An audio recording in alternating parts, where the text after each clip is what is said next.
And then it was like a lot of it was uphill from there. But my childhood was definitely not normal. I mean, when I was 12, I started making videos with Piper. Like all that stuff was far from normal. What's one thing you wish your audience knew about you, bro?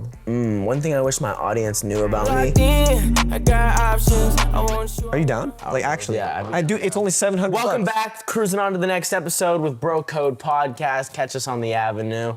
Why is Brian laughing at me? I thought I ate with that shit. For sure. So basically, guys, we're trying to plan a summer vacation. Yeah, we are. Summer vacation is if school comes along, just to end it. So the annual problem in our generation is October. That's what. But guys, today Today we have an interesting episode. We're delving into the secret life of Gavin Magnus, okay? He's revealing the hidden lies of the industry today. You guys ready for this? I'm just gonna ask you the question that all of us are wondering: how much money you made in 1 year? Well, yeah, what's the most? How much money did I make in 1 year? What's the most? I know that. That's low-key federal. That's low-key federal. What? Let's do a month. No, 1 year, bro. What's that gross annual income? No, the most money I probably ever made in 1 month was like probably like 300, right? Or like two. From what?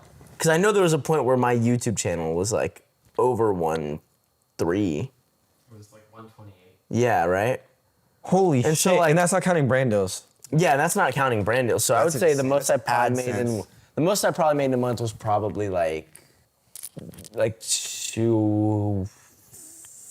215. Holy smokes! $215,000. So did you like invest that shit right? Like luxury No, I cars, spent it all. designer. No, I spent it all. No, that's good. No, I spent it all. Oh, okay.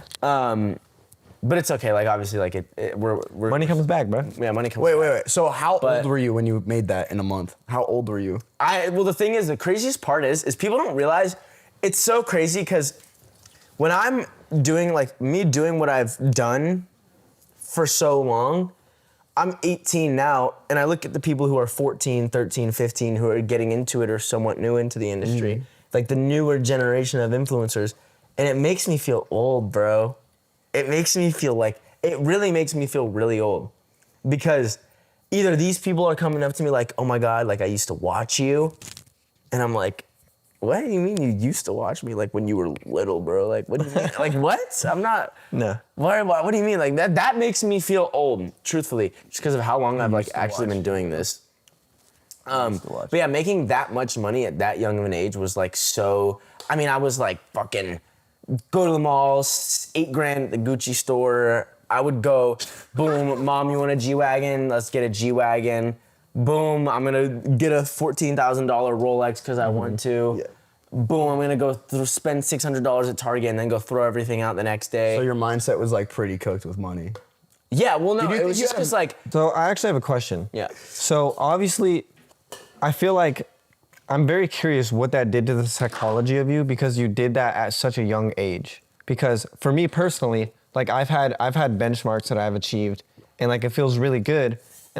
And I struggle sometimes with like motivation. I struggle with like, I just made this amount of money. I'm not gonna work for the next like 2 weeks. Like, what did that do to you reaching that pinnacle of success at such a young age? I think I was kind of, I think I was pretty oblivious to it. Not like oblivious, but I was like super nonchalant about it in the sense of like, it didn't really matter. Like I knew I had it and I didn't think it would ever go away. Okay. So like in the moment, running through the phase in real time, it was kind of just like I didn't think about it. I didn't care about it. I didn't think about it. I knew it was there. Like money was like I knew I was fine there. yeah. Did you kind of have a messed up perception? And of like the whenever I value of the wanted dollar? something that was like in a specific echelon of price, I would literally just like ask my mom or dad, be like, "Can I afford this? Yeah, okay, I want it." Yeah. You know what I mean? Dang. Like, Do you think your literally. value of money was like pretty messed up when you were younger? Oh, 100%. It just had Dude, when I got my first YouTube check when I was like 12, I got my first YouTube check and I bought my first like $2,600 Gucci backpack. After that, bro, you best believe that that literally lit a fire inside of me that never died. I just love, because that feeling, there's literally no better feeling than literally making no money to literally like having so much at like such a rapid rate for so long. That is insane. So You know what I mean? And especially yeah. like from 12 to 14, what I was doing obviously got increasingly larger. And by the time I was 14, I was renting 2 houses, paying double leases for these houses while I was paying for a G-Wagon, and my electrical bill was skyrocketing. And fucking Paying for me full time. paying for Brian full time. Bro, Brian used to be like 15 G's a month or some shit like that, bro. Close. Like 10. damn. Like 7, 6, 7, 6, 7, 5. Damn, that's like $84,000 a year, bro. No, like Brian used to be a pretty penny. So like, yeah, I mean that too. Everything in when you stack it all up, it was a lot. So with making all that money, did you think that because you didn't really fully understand the concept of money, did you lose a lot of money? Yeah, for sure. Damn. For sure, I lost a lot of money because renting. huh? Well, dude, I feel like when at that age, because I'm gonna be honest, when you make a lot of money, at least with my experience, people get really weird about that shit. Well, yeah, but also So, like my bills were so expensive too. Like the lifestyle that I wanted to provide myself, and like obviously still do provide for myself, but like the extent that I was just doing it at when I was like so young, because I just like had so much. I was like the extent I was doing it at was you would like literally. I met you when you were what 14. When you were Yeah. about to turn 14. no. Or No, when you you were met me 14. when I was about to turn 15. Yeah, bro. And dude, I remember you would literally spend money like it was nothing. Like we would go out. There'd be like 13 kids. You'd pay for all of them to get That's whatever the shit they I was about to wanted. say. Did you feel like you Well, ever that got was taken my biggest advantage of? toxic trait. One thing Yeah. I got to tell everybody watching this: if you're one of those people who pays for your friends everywhere just because of the kindness out of your heart, and that's purely you just being generous, don't do that. And if you're gonna do that, keep it very small, very organized, very reasonable. Keep track of it, because that was one of my biggest issues. I got so like. My parents were always on me about it, and I just didn't understand it until I literally lost so much of it, I didn't understand it. Yeah. But I was literally ordering Postmates every night for me and the 6 people that were sleeping over. The bill was never less than $150 plus delivery fee. And that was every night. And then I didn't have a license, so there was a period from like when I was 13 to like 15 and a half, I was just Ubering everywhere. By the way, Uber Black only. I only got Uber Black. So when I was going to LA to like home, it was dead ass a $450 Uber, like that, nothing. But I was just, The Ubers you got for other people. I'm so glad it happened though. When I talk about this, I also like to talk about how glad I am that it happened, because if it didn't happen, then I wouldn't have learned the lessons I had learned from making those mistakes. You know what I Wisdom. mean? Because how else was I gonna learn how to be smarter with my money? Or Yeah. One thing I've always respected about you, bro, is like you don't really like for how successful you are and like how a lot of the people in the industry act, you don't have an ego. Like you have like an ego. I have It's an like ego you're for like confident. I feel like he turned. But- Yeah. but not like confident, mine. but it's not like you're like Hollywood on people. Yeah, Or, like it's you not never like think you're better than people because you have like money or because you because you've created. I'm your not like, success. is this aura? Yeah. Is this aura? Let me show you. Let me swipe the phone. But Give do you a think breakdown. at any point in time when you were like younger, like 13 to 14, 12 to 14, did that ever get to your head? Did anything ever get to your head where you like were caught yourself treating people differently? No, I definitely had I think when I was 14, 13 to 15 was probably like my brattiest era. I feel bad, honestly. I feel bad the most for Brian. Cause me just saying that, I could see the PTSD in his eyes. I've never seen his eyes get so wide. I saw it all. I saw everything. What would you say is what do you mean by that? What does that look like? Literally I would just, Mental torment. literally I was literally just a little shithead who ran around, said whatever I want. I basically invented rage bait. Okay. for Brian, I was an early prodigy in rage bait. Literally, I used to just I would make Brian drive home. Brian's fucking- definitely cried about No, I was stuff yeah, no, before, bro. Drive home. You're like, you can't sleep here tonight. Fuck you. no, I Middle of filming, I would just leave. Yeah, no, yeah. Bro, yeah, there'd be times where it would literally be like, the entire time Brian would be like, can you focus? Can we? Yeah. Oh my, and then every clip, Gavin's just like just not doing it. It's crazy because what he thinks is like, oh my God, like, what he thinks is like, yeah, I've seen it. It's like, No, nah, you haven't seen shit, bro. One Day, bro, when I'm like shit. 25 years old, we gotta go through like the archives, bro. like I'm talking like watch some unedited clips of like vlogs, bro. Damn. You know what I mean? Like when we're old, bro. Like you're gonna show your grandkids, and I'll show like my like 2-year-old who probably won't even understand it, but like, oh my God, that's gonna be so funny. One day we gotta make them movie out of that, bro. That'd be fire. The documentary, bro. Yeah. For the documentary. Also, like, I forgot how much, oh my God, like documentary footage you have, bro. You actually have like my whole life on camera, like day by day at one, basically. That's fucking crazy. But yeah, no, like, I don't think it changed the way like I treated people, like what I had. I think it was just who I was. Okay. I think, because I don't think money Yeah. changes you. I don't think things I think it change you. I think reveals it who you truly amplifies. are. Money is an amplifier. I think it reveals who you truly are. Like how did you change when you got your jewelry? Yeah, no, I definitely changed after I got my jewelry, just because like Money rightfully changed, I mean- so. Cause like Rightfully so. 30K on the wrist, like No, that was the second purchase. My first watch was only 14K, but the first watch I got, I remember I was like, yeah, I got my first bust down, bro, at 14, like freshly 14, and I was like, yeah, like rightfully so, you're feeling like the man. But I remember when I got the bust down and the chain, Yeah. that's when it was like, Carrying a cashier's check to Dallas for 43 grand. for 43 grand, yeah, like guys, when I tell you, that's the most amount of money I've ever spent in a day. Bought a plane ticket, same day, left that morning, early in the fucking morning. Bro, same day. Landed, went to the jeweler, handed him a cashier's check for damn near 50 grand, and then looked at my jewelry, handed it to him, signed off, took that shit, went back to the airport, hopped in an Uber Black, went back to the airport, bro, came back to the city, fresh as hell. That's bro, insane, like, bro. it was literally, that was such an experience. That was a really fun experience. So like, those things are, That's like, fire, bro. And then I was always in charge of the jewelry whenever we were traveling. that's true. yeah, Brian Remember was that. always in charge of the jewelry. We talked about how like you would treat people, but do you think when you popped, people started treating you differently? 100%. Like you literally got an entire content house for your friend group. Like, can you explain a little bit more of that? 100%. So the content house era was such an interesting era because like there were so many falling outs and like so many things that happened. Now a lot of the things that happened that were drama related or falling out related, a lot of it had to do with a lot of the parents back then, because I'm not gonna lie, from like 13 to like 15, the biggest downfall of like ultimately everything was like all the parents. That's so true. All the parents, like, and like everyone played their part. Like every single parent played their part.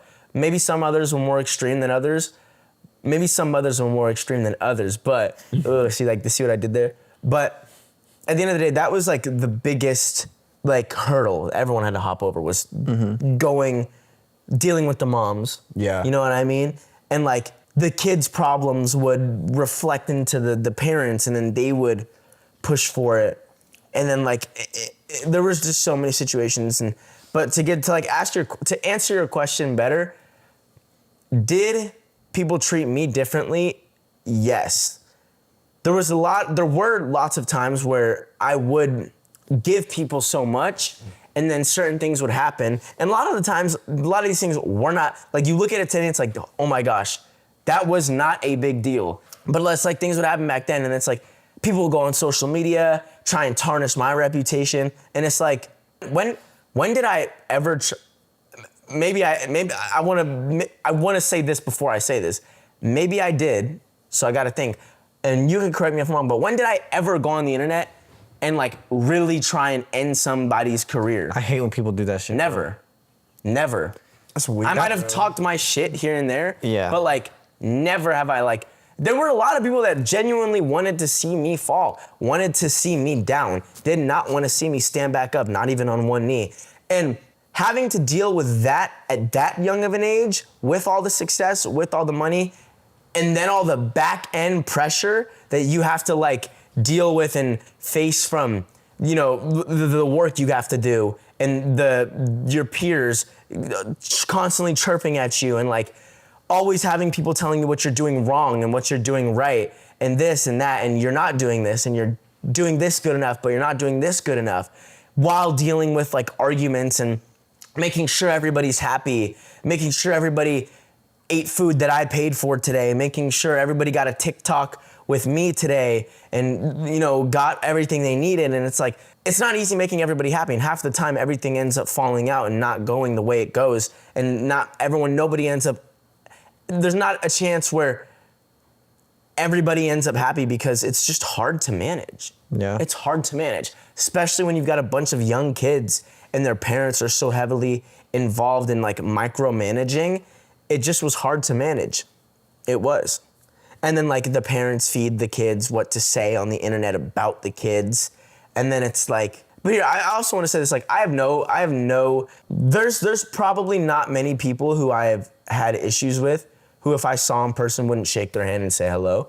And there's like a couple, maybe 3. All right, boys, time out. We've definitely all heard of HelloFresh, right? They've always been about sending you fresh ingredients and chef-crafted recipes. Yeah, but this summer, whole upgrade. Like this isn't the HelloFresh you remember. Facts. The menu's bigger, plus 100 options every week. And the portions, finally big enough to feed the boys after a late night pod session, you know what I'm saying? It's also healthier now, high protein and veggie packed. I feel less guilty smashing 3 plates back to back. And it's tastier. Steak and seafood every week. No extra costs, like 3 times more seafood on the menu. They're literally spoiling us. I use this and you should too. I'm not even gonna lie, HelloFresh has saved me from not wanting to eat out. But I still wanted something fire. The best way to cook just got better. Go to HelloFresh.com/BroCode10FM to get 10 free meals and a free item for life. 1 per box, per active subscription, new subscribers only. That's HelloFresh.com/BroCode10FM. All right, back to exposing the industry. But seriously, please order HelloFresh before I eat all of it. But like, there's not a lot of people, maybe 5 actually, but there's not a lot of people I wouldn't like not be cordial and shake their hand. Maybe 6, but no, not a lot of people. What would you Why is say? your tongue yellow, by the way? It is? Why? It's probably from the coffee. Stick your tongue out. I'm not gonna do that. Because you've done it like 3 times today, and it's like, it's really it's grossed me out every time. I want to get a good look at that. Show Braden at least. Damn, your shit yellow, gang. That It's like you fucking lick SpongeBob's ass cheeks or something. Yeah, Dude, it is. It's because of the coffee. Alright, bro. I'm sorry. I love Black Rifle coffee, bro. My bad. There you go. but yeah. Hey, but what was your Wait. on that? What was your fondest memory from that time? Honestly, and I went through, see, that's the thing is, I went through so much during that phase that I tried my best to forget about it all. Yeah. And So I was about to say, how do you think that affected your mental health? Like, do you think it that's like... destroyed it. It destroyed it. I think I can still confidently say that I'm still recovering from it to this day. And like, what would you say are like the effects that you felt from that? Like what? Are you just... I mean, it just fucks up your perception of friendship. It fucks up your perception of like your whole entire ideology of like relationships as a whole, you know? Not just like a friend or like a girlfriend, like everything. You know, I had all the you know, different experiences. So This might be like low-key a reach, but I think that could be why you're like low-key introverted, bro. why? Because of like the trauma or like whatever you've gone through in the past that you think of. And 100%. It's like, Yeah. because you're so outgoing to be introverted. Like we are both so outgoing. And it's like, to be so introverted, it's because of like, it's like trust. But I issues wouldn't even almost. say I'm introverted. He's not. I don't think I'm I would add to that. So I haven't gone through I nearly think, as much well, of... hold on. Please just hold your thought for a second. holding. Just try to remember what you said, because I don't mean to cut you off, but I just want to respond to what he said. I don't think I'm introverted because I notice that every time I go in a social setting, even with people that I don't know, I still tend to have my spunk to me and nothing much changed. But what I do realize is when I'm in a vicinity with people that I don't know, with people that I do kind of know, and I know what they're about, or I'm in a circle that's affiliated with a certain sum, or like this and that, then I'll be antisocial, or Yeah, be no, like I don't- introvertish just yeah. because of like I know something that everybody else doesn't. Yeah. That's the thing. Yeah. So maybe what I could add to like kind of the situations you've gone through, because speaking from my personal experience, the things that I've gone through in my life, I know for a fact that has affected me to the point where I almost feel like flat. Like I will be in a crazy scenario unfazed. I will be just like, cool, nice to meet you. Like I feel like it's an airplane. You're like a mode almost. sociopath. Bro, what? No. like- No reactions. I mean, I don't know if that's a sociopath, but it's just like, I feel like unfortunately, No, yeah, I agree. I honestly, it's like I'm 100% like agree with that. almost When I'm numb meeting- to crazy shit. No, yeah, I mean, I agree with that, but like I'm kind of similar in the way of like, I mean, last night when we were at Capri's party, there were so many dudes and girls who came up to me who were like trying to dap me up, and like I'm nice and I'm cordial and I Yeah. always say hi to them, but it's never like I'm not, like it's never anything like It's just surface level. it's very service level, yeah. Yeah. I think when I talk about introverted, I guess that's more what I mean. Like breaking past that surface level. Like I don't let a lot of people break past that surface level thing because I've gone through stuff where I don't really trust people that much. I don't really people in general, I have my close group of friends and then people let you down, bro. People aren't reliable. But when you're with your general. close group of friends, it's such a good time. That's how I know Yeah, I'm not an exactly. introvert. Because like I'll be like crazy and weird and spunky and like surround yourself all, with good all of people. my like I feel attributes. like everybody's like outgoing around the right people. Yeah, I agree. You know? Yeah, You just have could to say be that. comfortable. I could say But that. yeah, Yeah, I mean, it's hard for me to get comfortable with people. it's not hard for me to get comfortable with people. It's just hard for me to trust people. That's what I mean. Like, get comfortable enough to trust them. And But like, I'm always at the end of the day, I'm always gonna be myself to somebody. So what do you want to be remembered as? the goat, The goat. Holy goat. Holy goat dancer. Holy aura. bro, like people don't understand how much I genuinely pioneered for like the influencer space, for the kids YouTube space. Me and Piper, the shit that we did back then, bro. We Revolutionary. We were breaking speed records that on roads that other people paved. You know what I'm saying? And they didn't like that. It was like literally written all over their face. Mm-hmm. That's a Drake lyrics. I was gonna say, whose bar is that? Yeah, no, it's funny because like I see Louis V. Sandos. everybody like doing it nowadays, like like I said, the newer generation of influencers and like the 14, 15-year-olds, and like they're doing it like almost doing the exact same thing that I was doing when I was that age, like 4 or 5 years ago. And like it's funny because like sometimes like they'll have parents there, like waiting downstairs, like, and it's like reminds me of like when I would go to places, have my parents downstairs text me like, we gotta go, like let's go. But it's like now I'm an adult, and like I'm like I don't need like parent permission and stuff like that. It's a change, and it makes me feel so old being around so many of the younger people. Mm-hmm. But what were you saying?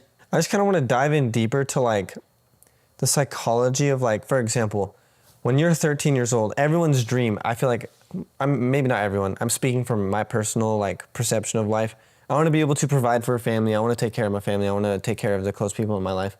You doing that at such a young age, what do you think that you've had issues with people almost being jealous of you and kind of like doing weird shit to you and like snaking you or like what is that? Yeah, no, jealousy was one of the biggest problems I faced throughout like everything. Cause like obviously and inevitably there were a lot of people who were jealous of me, what I was doing. A lot of guys who were trying to compete in the same space that I was in were jealous of me. And what did they try to do? They would try to bring me down, to uplift them.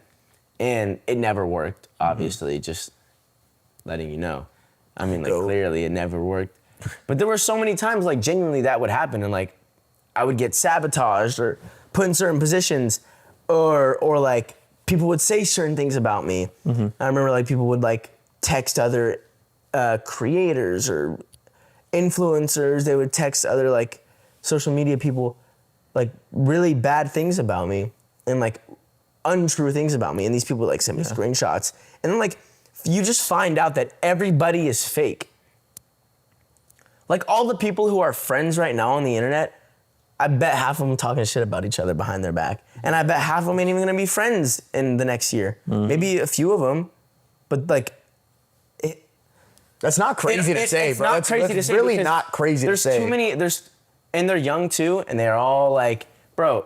There's too many problems. There's when you involve, and like Brian, I know you know from an outside perspective looking in, like when you involve that many people in that much motion and that much, like just give them everything, and everyone feels on top of the world and everyone feels entitled. Of course, every single person is talking shit about somebody behind their back in that group. Yeah. And then it's gonna get around one day, and then it'll get confrontational, and then there's falling out. It always happens.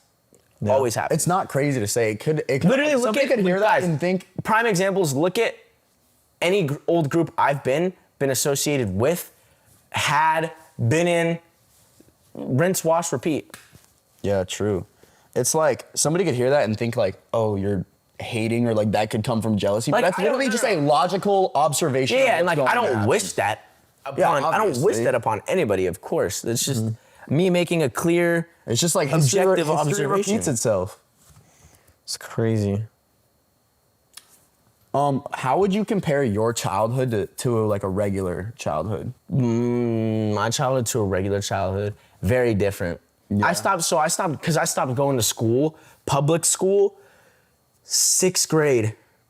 And then it was like a lot of it was uphill from there. But my childhood was definitely not normal. I mean, when I was 12, I started making videos with Piper. Like all that stuff was far from normal. So, so like that stuff happened. And then like I kind of went off and did my own thing for a little bit, still at a very, very, very young age, like childhood. I mean, I'm still very young. Like when I talk about this, I talk about it as if I'm 20 years old now, 25. But it's like I just feel like I've lived so much life and been through so much. And like, I mean, I'm 18 years old, and since I was 12 years old, I've been through 5 or 6 different houses. Like I've owned like 4 cars or like 5 cars, and like Do you think that done all this causes stuff. you? Sorry to cut you off. Do you think that causes you to have relatability issues with other 18-year-olds? 100%. Yeah, because I know there's. It literally Yeah. that gets so bad to a point where you try and find people who don't have a fraction of what you have just so you feel normal again. Yeah. Do you feel like that? Genuinely. Do you feel like that caused you to have like older friends around you or older people around you? Yeah, my whole entire I would say from 13, I mean like my whole career really, I was always surrounding myself around more mature, more older people. But whether that was because I was in a record label or I was 12 years old going to meet with this biggest executive at this record label, and I have to be prepared to answer this question and that question, like you have to mature and grow up super quickly. I mean, I was memorizing front to back 24-page scripts at 10 years old, going in 2 days later to audition for Disney and memorizing the whole entire thing. Didn't even bring my fucking script in. Bro, again. Didn't even bring my script in. Damn. That's so crazy. I used to do that. Locked in. Low key, I was him. I really used to do that. I used to memorize 20-page scripts. And Nah, you actually, that's GOAT activities. Would you say you're more locked in now or then? I think I was hungry back then, but I'm locked in now. Solid. Because that excitement and that like high that you get only lasts you so long while you're doing this. And then you get burnt out, you try and put the pieces back together, and then you realize that you're the only person that can make this happen. You kind of have to stop waiting around for people and just start putting discipline into full effect. 100%. You know what I mean? Because like, I've always enjoyed what I do. You know, just like a regular job or any job in the world, there's days where I don't like it and I want to jump off the face of the earth, but there's also days where I love it, and I'm blessed to be, and every day I'm blessed to, you know, do what be able to do what I do. But yeah, just like anything else, like it's ups and downs, and it has its pros and cons. So on a high, what's been your most favorite thing you've ever purchased? My most favorite thing I've ever purchased is probably my jewelry. Really? Not your M4? Nah, I've already had fast cars. Oh my God, the M4 is so pretty, bro. Your jewelry over your But I had a C63. I had a G-Wagon, bro. Like I had that. M4 is like a different level. M4 is crazy. I'm not gonna lie. Yeah, an M4 is a fast car, but like I literally bought a $210,000 fucking or $180,000 car when I was 14. Type shit. Damn. You know what I mean? Like, but the M4 is fast as fuck. And loud, bro. Loud. But I want to get a V8. I don't like the M4. What's the next car? I don't know. You don't know? C8. Probably like a A ZL1. probably like a Lada. A Lada. What's that? What's one thing you wish your audience knew about you, bro? Yeah. One thing I wish my audience knew about me is I'm genuinely the realest person on social. Like genuinely, probably like the realest motherfucker on social media. Like I'm probably the realest person you will ever see. If you see me on your page, I'm probably the realest person you'll ever see across your page. And maybe you might not get that vibe from like the work and like, you know, the stuff that like I have to do for my job that I post on the internet. But you come get to know me, you'll quickly find out that like, you know, I'm That's pretty true. one of the most like, I don't know, it's weird because it's like, I kind of like, I hate saying like, I'm one of the realest people ever. Nah, like you could trust me, but it's like, like it's true. Like it's fucking true. You know what I mean? Yeah. But yeah. Gavin Magnus chokes and dies on Bro Code podcast. Set of podcast. But no, yeah, it was an experience. And then like through all of this stuff too, keep in mind like there's managers that get involved. And like there's so many bad managers that I've had that have tried to sabotage and fuck up my career. Managers are the worst. There was this one manager, I'm not gonna say his name, but the grass was not green with this guy. And total scam artist, total like just like scum. The grass was not green with this guy. There's been multiple. No, there's No, the the grass grass was not green with this guy. one. Okay. Come on. Okay, yeah. Last word, bro. But yeah, this guy, it was like just completely total con artist, scammer, like facade, like mask, like dream, like sell you the dream, promise you the dream, like nothing. Like there's so many of those, bro. So many of those in LA. That's why like the new people who are in the industry, they'll literally come to me and like ask me about managers and I'm like, oh, I got you. And I drop knowledge on them because I know about every manager tactic when they try to recruit these new influencers who are making bank. I know about how these influencers get fucked up in these contracts and they ended up having to get in lawsuits 2 years later because a manager was taking all their money, or like, boom, this manager is doing this and taxing them a crazy amount and they're promising this and that, but they're not. Like, it's just like there's so much smoke and mirrors in this whole business and people don't even realize it. Yeah. And it's so crazy. That is crazy. What's the craziest story that's happened? What's the craziest thing that happened to you while you were like peaking on social media? The craziest thing that happened to me while I was peaking on social media. I don't know. I think I was like peaking for like a good like 2, 3, 2.5, at least 3 years. So like, I don't know. So it's one thing from then. Like, what do you mean one thing crazy The that happened? craziest thing, just something that's super memorable, something like a story. Something that happened. Like what would you? Yeah, there's what a would you lot. say? I can't. It's hard to like rate them. I genuinely can't remember. I would say what is the best experience a brand has ever given you? Oh, Paris for sure. Yeah, Paris for sure. What happened to Paris? yeah. Shout out Faith Connection. They gave us like crazy budget. They just treated us like the kings and queens of the city, bro. They put us in 5-star hotels. You know this guy. First class seats or what? First class, bro. We had the big ass plane, bro. Or I don't think it was first class, but it was like medium class, like crazy shit, like Medium class. Nice, bro.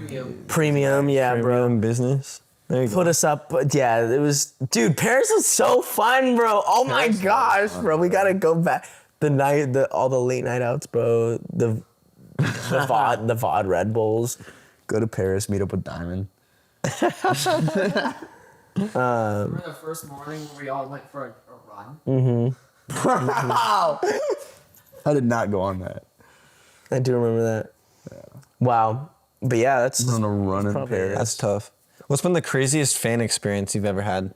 that is a good question. I don't know. I actually don't know. It was like, I want to say craziest, but definitely weirdest was that one girl that came up to you and was like, remember our song? Nah, there's no way. Cause she was just trying to like clip for him. But like, but there's what's no some shit- camera. There was have you no ever camera. have you ever had some like someone pull up to your house and like be looking in your windows and shit, or like anything like that? Nah, but I have had fans come to the door a bunch, like quite a few times at this house.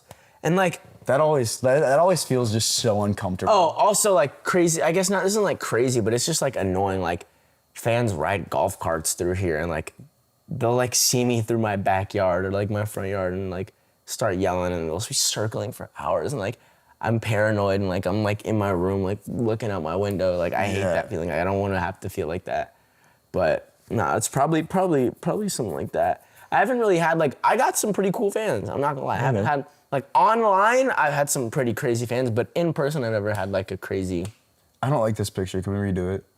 Yeah, like that was just. But your eyes were closed. Can you redo it? See, like that's Look not happier. Can like we that's redo not it? like a crazy fan experience. Yeah. It's like that's just like little annoying stuff. What would you say, out of like all the years of you doing this, who's been the coolest person you've met? Brian Hartwig and Nate Good Music. What about that one time you met Shaq? Are you talking about like real, like coolest people Yeah, I've met, like- or like celebrities? Celebrities. Well, maybe add who's the coolest celebrity you've met. Who's the coolest celebrity you've ever met? But like, nah, shout out Brian and Nate Good. Those are like the OGs, the realest people I ever met. Obviously, like besides like you guys and stuff, like my friends. I'm talking about just like OGs, like people who've been there for like, you know, all that sort of stuff. But the coolest celebrity I met, probably Kevin Hart. I had like a 8-minute conversation with Kevin Hart. 8 minutes. Yeah, it was like super specific. Chopping it up with him was pretty cool. Who else did I meet? DDG's cool. I met Jenna Ortega. You met Jenna Ortega? Yeah, I met her. I met her when I was 11 years old on a red carpet for a show. Adam Sandler. Adam Sandler That's W, bro. was one of the nicest celebrities I met. And Ski Master Slump God.